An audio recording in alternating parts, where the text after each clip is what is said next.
This unit will discuss maximums and minimums and finding critical values. Notice it does say curve behavior. That's kind of all those ideas put together, and also including concavity, but we won't, that's not covered till the next section.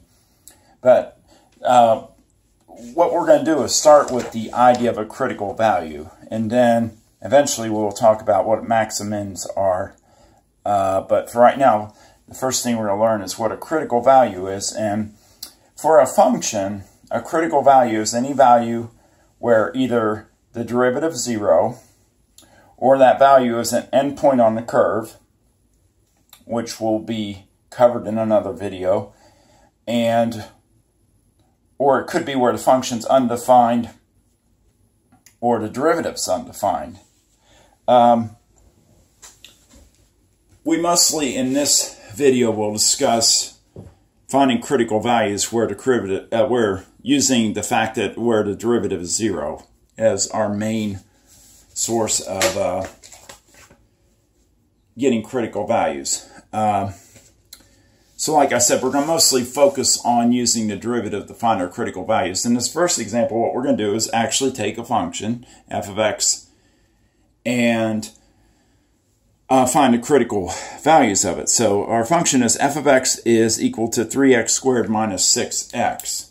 So the process we'll do is we'll first take the derivative of the function, which the derivative of 3x squared is 6x by power rule, and the derivative of 6x is 6. So we find the derivative, and then we'll set the derivative equal to 0 and solve for x. In this case, it's just a linear equation, so we can just add 6 to both sides, which gives us 6x equals 6, and then divide both sides by 6, which gives us that the derivative is, the critical value we get here is 1. Now, in some instances, there may be more than one critical value. In fact, this next example, you will see that there are 2 critical values. But just to summarize again, our main approach will be to look at the function and see where the derivative is equal to 0. In this case, since we're talking about all reals, this function actually has no endpoints. And since it is a polynomial function, it's x squared and x are pretty much defined everywhere. So there are no places where it's undefined or where the derivative is undefined for that matter. So really in this case, the only critical value we could get is where the derivative is equal to 0. All right, let's do one more example of finding a critical value given the function.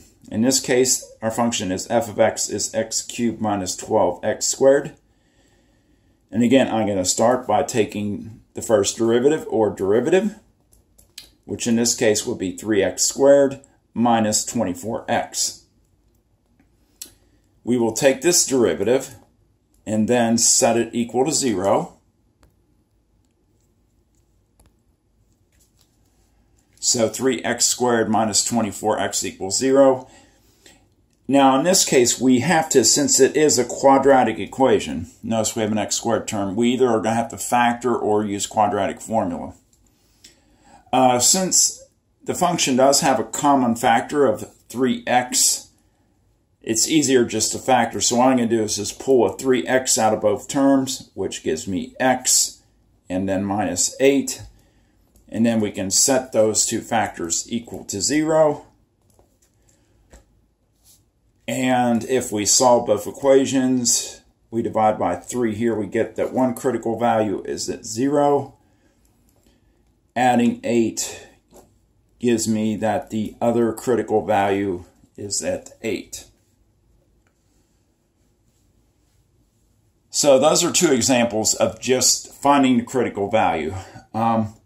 As we do this section, you're going to discover this kind of builds on each other. So each part that we do is kind of an increment of the next thing we do. So in other words, we kind of learn things by step. The first thing we're going to do is find critical values.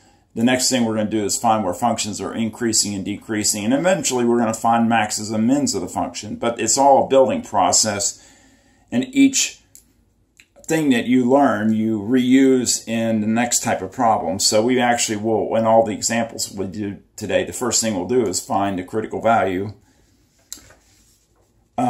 So I mentioned increasing and decreasing functions. So let's just look at a basic definition of this. And this is where you have a continuous function that is continuous on a closed interval and differentiable on an open interval. Now we're going to look at the entire open interval reals in all these examples. Differentiable, again, just means that the function has a derivative, and continuous means that the curve itself is piecewise smooth.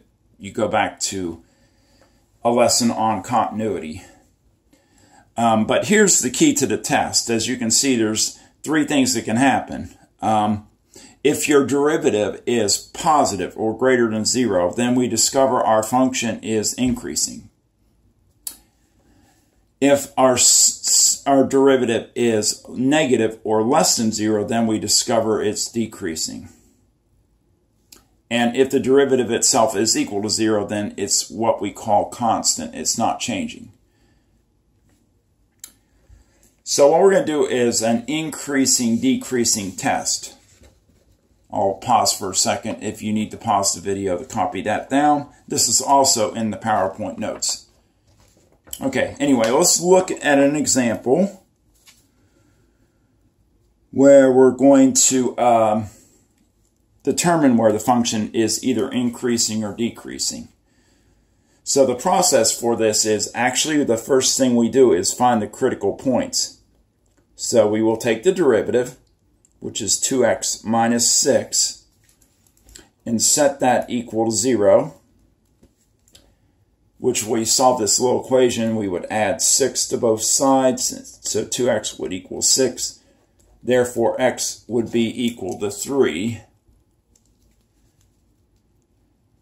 So we did find the critical value. Now what we're going to do is perform what is called an increasing, decreasing test. Let me get this in so you can see it a little better.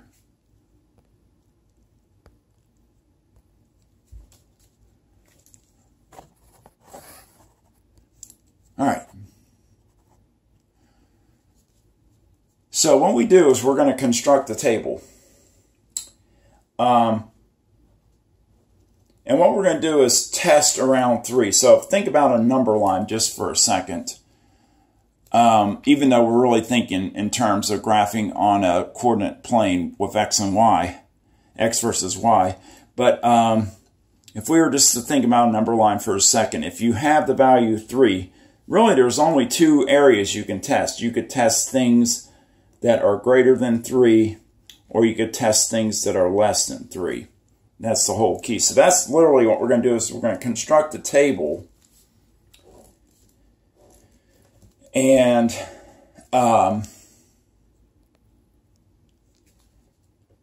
test around 3. So basically we're going to take the interval, which we have 2 of them. We have the interval where x is less than 3 and the interval where x is greater than 3. And we're going to pick a test value. We're going to then plug it into the derivative and see what its sign is. And then from that, we're going to make a conclusion. So, we're going to test, like I said, less than 3, greater than 3. If you guys prefer interval notation, you can think of this as basically the interval from all values from -infinity up to 3, and it's of course open, so I put a parenthesis. And then it's on the other side, it's greater than 3, so that's all numbers, you know, basically from 3 all the way to infinity. But both of those again are open. This doesn't include 3. We're testing basically outside 3. We're testing things that are slightly less than 3 and slightly greater than 3. So my test values, I'm going to pick probably, something pretty easy to work with, like something less than 3 could be like 2. Something greater than 3, we could pick like 4. Just make your numbers as easy as possible to work with.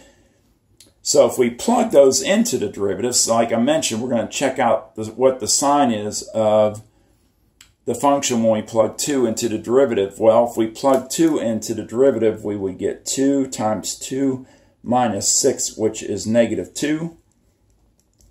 And if we plug in 4 into the derivative, we would have 2 times 4 minus 6, which would be 8 minus 6, which will be 2.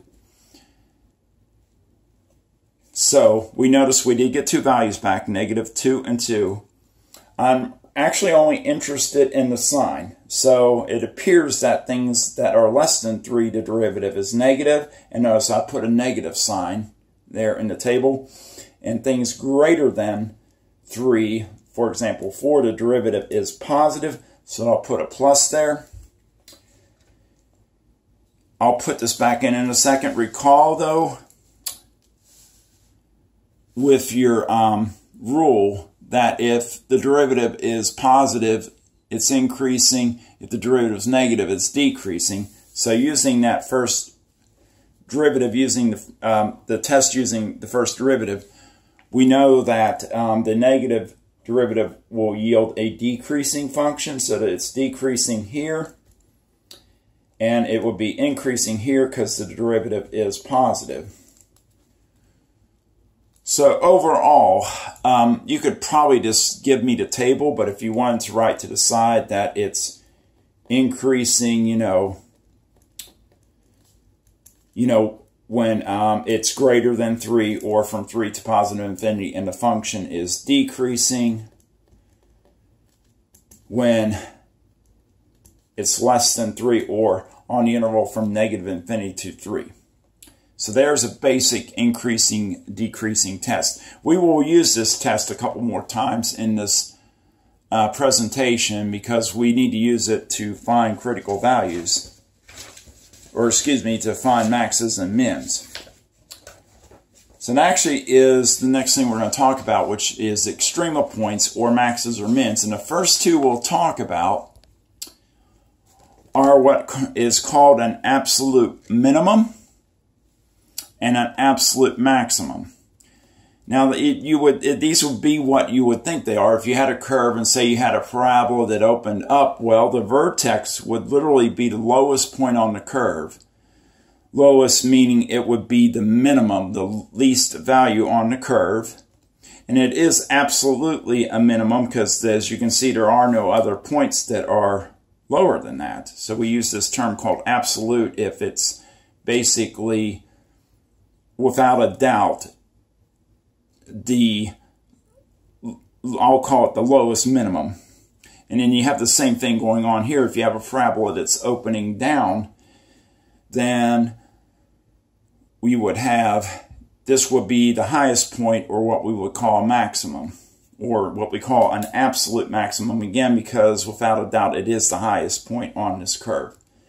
Now notice these two things share one thing in common, and that is that these are where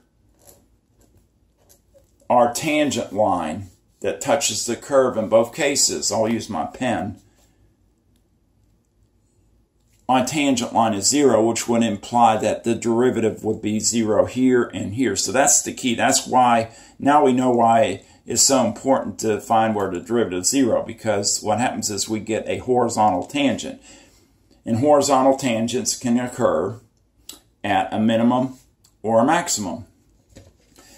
Now, these aren't the only cases. If you look at this next picture, notice what I have. I have a curve that kind of does a dip. But this little place here is still a peak, and this is still essentially a valley, so to speak, or a minimum. So what happens is we name these a little bit differently because, see, this is a peak. This is a maximum. But notice there's other points on the curve that are higher. So if in a relative area it is the highest or lowest, we call these relative extrema. Or you can also call it local. So the idea of a peak that might be a peak in a relative area or local area, we call this a local maximum, or you can call it a relative maximum. And likewise, we can call this a local minimum or relative minimum, meaning that it is in a relative area. I'll kind of draw a box in. It's almost like if you have a TI-83 calculator or something and you zoom in on the curve. If you zoom in enough, then yes, you would see that this is a minimum. But if you were to zoom out, you would see, hey, there's points that are actually less than this point. But this is still in a locality or relative area. It's still a minimum. So familiarize yourself with these ideas of the relative or local maxes and mins as opposed to absolute maxes or mins. So let's do an example where we have to actually locate one of these points. So this example, again, you're given a function. It's f of x is x squared plus 2x. And we're going to find, I've worded this as any extrema. Now these questions can kind of vary. It might ask you to find any maxes or mins, or it might say find any relative. They might be specific. They might say find any relative maximum or relative minimum. So you just kind of have to read the question when it's asking for essentially what is a max or min. Now, in this case, I listed it as the extrema, and I'm tying these, again, these four ideas of I'll put this back in a second, your idea of the absolute max, absolute min, local max, local min, those four ideas all together, those are extrema. It's just finding any place that might be a local max or min or local, absolute max or min. So we're basically going to tie all the ideas together to find where we have extrema. What we're looking for, again, is horizontal tangents. I pointed that out where that's where the slope of the tangent line is 0. So the key is where the derivative is 0. So I'm actually going to find my critical points again. Critical points, the whole idea of learning critical points is learning to find a critical point because it potentially gives us our max or min. So all these ideas tie together. And I'll say that one more time. We started out in the video talking about a critical value, which leads us, these are candidates for maxes or mins. So literally in this problem, I'm first finding the critical value, and that critical value could be a candidate for a max or min. And you'll see how it all unveils as I do this problem. So we will take the derivative and then set it equal to 0.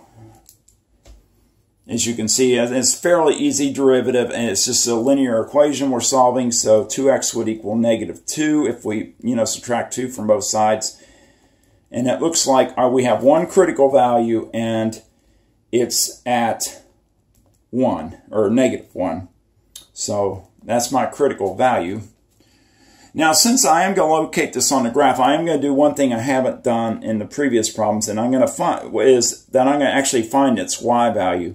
So if I just go ahead and plug back into the original function, and anytime you plug a number into a function, it gives you the y value. So if f of x equals x squared plus 2x, if I plug in -1, that result will be the y value of that point, and you have two coordinates, -1, and then whatever the result would be here, which is +1 minus 1, which is -1. So my critical value as a pair of coordinates is -1, -1, and they actually do call this a critical point as opposed to critical value.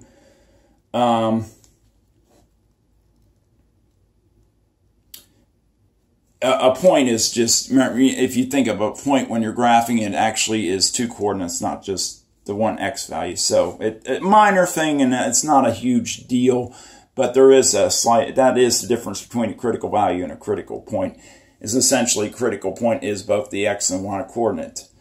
That's not really a huge point of emphasis in this lesson. I'm more interested in you just finding the critical value and being able to perform a test to see what kind of critical point it is. So what I'm going to do is, you saw I just drew a grid, and very quickly I'm just going to plot the point -1, -1, which will be here.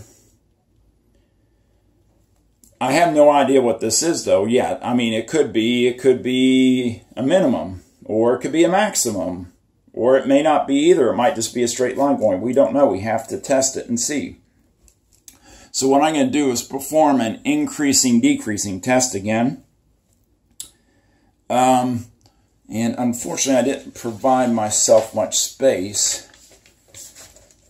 So I will, unfortunately I got to cover up this work for a second, and you guys can go back and look at that again if you need to. I'm going to go ahead and do the increasing decreasing test. And remember, our critical value is at 1. So we're going to test, -1. So we're going to test greater than -1, less than -1. Or if you, again, you can think in terms of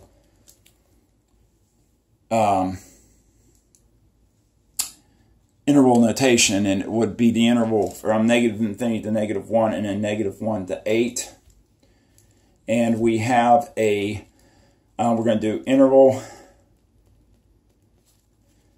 test value, and then we're going to take, just figure out what the sign of the derivative is, and then make our conclusion. That's exactly the way we did it in the previous example. So our derivative, recall, was, I'm just going to write it down here, or I can pull up here for a second. It's 2x plus 2. So if I plug in negative, let's see, we do have to determine our test points. And I'm just going to do 0 and 2. I did that wrong, my bad. That should be -2. We want something less than -1. And I'm just going to leave that as 2. You could pick 0 if you want. I kind of wrote that down in a hurry, but actually 2 will work. 2 is greater than -1. It doesn't matter what the value you pick is, as long as it's greater than -1, it's okay. So if we put in -2, let's see, 2 times -2 plus 2 is -4 plus 2, which gives -2. So our derivative is negative. And then when we put in 2, we get a value of 6, so it's positive. And it's going to be decreasing followed by increasing if you go back to your rule. So we do know the function's decreasing on one side, increasing on the other. So how does that help us? And if I can kind of rearrange things here a little bit, what happens is our function has to be going downward because it's decreasing, and then it has to go upward. Well, think about it. I'm just going to make a little sketch like I'm playing around doodling here. Well, if it decreases and then it increases, it almost would have to be like a parabola opening up. It would have to come downward, left to right, and then upward. So if I fit that in my picture, what would happen is the curve would come down and touch my point -1, -1, and then go back up again. So we have basically this parabola that opens up. Now we have a complete picture of everything because we have our critical value, which is -1. We did an increasing, decreasing test, which told us that it was decreasing, then increasing. And that would imply, if we look at the picture, we say, hey, that's a minimum, and it would have to be an absolute minimum. It's not a local minimum. It's an absolute minimum. I'll write out the whole thing. Okay, this video is going on 25 minutes or close to it, so I think it would be better to post these notes in 2 parts. So there'll be a second part, and I'm going to pick up with just doing a couple of these max-min problems, but it's just getting kind of long, so I'm going to stop here, and there will be a second video that will be a follow-up to this. But to this point, we've learned, I'll just do a quick summary. We did an overview of critical values, increasing, decreasing functions, and it's all here. We review critical values, set the derivative equal to 0. We do the increasing, decreasing test, and now we're discovering how we can take the curve and discover if it has any maxes or mins. So there will be a second part to this video that I will post after this one.